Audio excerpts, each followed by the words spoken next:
అదేవిధంగా ఎన్డీఏ కూటమి చంద్రబాబు నాయుడు గెలుపుకి కారణాలేంటి? ఎన్డీఏ కూటమికి చంద్రబాబు నాయుడు గెలుపుకి ప్రధానంగా అతిపెద్ద కారణం ఈ కూటమి అనేది ఏర్పాటు చేయటం. ఆ కూటమి ఏర్పాటు కోసం పవన్ కళ్యాణ్ ప్రయత్నం. చంద్రబాబు నాయుడు ఢిల్లీ వెళ్ళి రోజుల తరబడి ఉండి కూడా అక్కడ ఏదో రూపంలో కూటమిని సెట్ చేసుకోవటం. అదేవిధంగా వీటి కోసం చంద్రబాబు నాయుడుతో ఏర్పడిన కూటమి అంటే తెలుగుదేశం పార్టీతో ఏర్పడిన కూటమి కోసం పవన్ కళ్యాణ్ సీట్లు తగ్గించుకోవటం.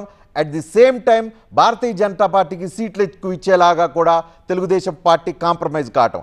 వీటన్నిటి రీత్యా కూటమి అనేది ఏర్పడింది. ఈ కూటమి ఏర్పాటే ఈరోజు ల్యాండ్ స్లైడ్ విక్టరీకి ప్రధాన కారణంగా మనకి కనిపిస్తుంది. కూటమికి భారతీయ జనతా పార్టీ ఒప్పుకోవటం అనేది కూడా ఇందాక చెప్పినట్టుగా అదొక కీలకమైన కారణం. దీంతో పాటుగా ఫ్యామిలీ మొత్తం తెలుగుదేశం పార్టీలో ఎప్పుడు కుటుంబం నుంచి వచ్చి బయటకి రాజకీయాలు చేయటం లేదు, చేసే పరిస్థితి ఇప్పటి వరకు లేదు. అలాంటిది భువనేశ్వరి నారా బ్రాహ్మణి వీళ్ళిద్దరూ ఒక్కసారిగా యాక్టివ్ పాలిటిక్స్లోకి వచ్చి కొంతమంది బ్యాక్ ఎండ్లో కావచ్చు, కొంతమంది భువనేశ్వర్ లాంటి వాళ్ళు క్యాంపెయిన్ చేయటం.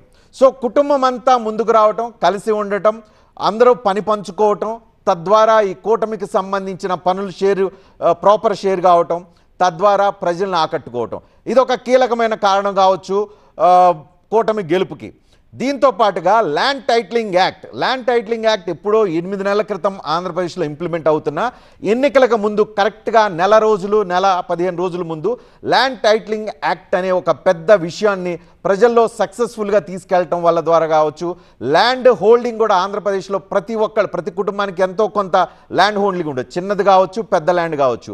ఎందుకంటే ఆంధ్రప్రదేశ్ భౌగోళిక సామాజిక నేపథ్యం అలా ఉంటుంది. ల్యాండ్ హోల్డింగ్ కెపాసిటీ మెజారిటీ పాపులేషన్కి ఉండదు. సో ల్యాండ్ టైటిలింగ్ యాక్ట్తో ప్రభుత్వం భూములు లాగేసుకుంటుందని ఏదైతే జరిగిన ప్రచారం ఏదో ఖచ్చితంగా అది కూటమికి ఉపయోగపడి ఉండొచ్చు.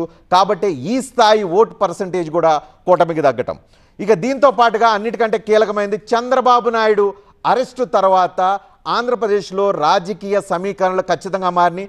చంద్రబాబు నాయుడు లాంటి టవరింగ్ పర్సనాలిటీ అరెస్ట్ చేసి జైలుకి తీసుకెళ్లి రాజమండ్రి జైల్లో పెట్టిన తర్వాత పవన్ కళ్యాణ్ లాంటి వాళ్ళు వచ్చి కేవలం ఈ అరెస్టుకు వ్యతిరేకంగా కూటమి కడుతున్నాను, చంద్రబాబు నాయుడుతో కలిసి ఎన్నికలకు రాజకీయం చేస్తానని చెప్పడం కూడా ఇక్కడ ఖచ్చితంగా ఈ భవిష్యత్ కూటమి ఏర్పడటానికి ఒక శ్రీకారం అక్కడ చుట్టినట్టు అయింది. దీంతో పాటుగా ఆ అరెస్టు తర్వాత ప్రధానంగా ఆంధ్రప్రదేశ్ మహిళల్లో ఒక చంద్రబాబు నాయుడు అరెస్టు పట్ల ఒక సానుభూతి డెవలప్ కావటం, గుంటూరు పట్టణంలో పెద్ద ఎత్తున మహిళలు బయటకు వచ్చి ర్యాలీలు తీయటం, ఇవన్నీ చంద్రబాబు నాయుడు అరెస్టు వెంటనే పెద్ద ఎత్తున ప్రజలు బయటకు రావడం కనిపించలేదు. కానీ చంద్రబాబు నాయుడు అరెస్టు తర్వాత ఈ సింపతి ఫ్యాక్టర్ ఖచ్చితంగా పనిచేసి ఉంటుందని చెప్పి అనిపిస్తుంది. ఈ కారణాల వల్ల కూటమి విజయానికి ప్రధాన కారణం, విజయం కాదు ల్యాండ్ స్లైడ్ విక్టరీకి ప్రధాన కారణం ఇది అని చెప్పి చెప్పుకోవటానికి అనిపిస్తుంది.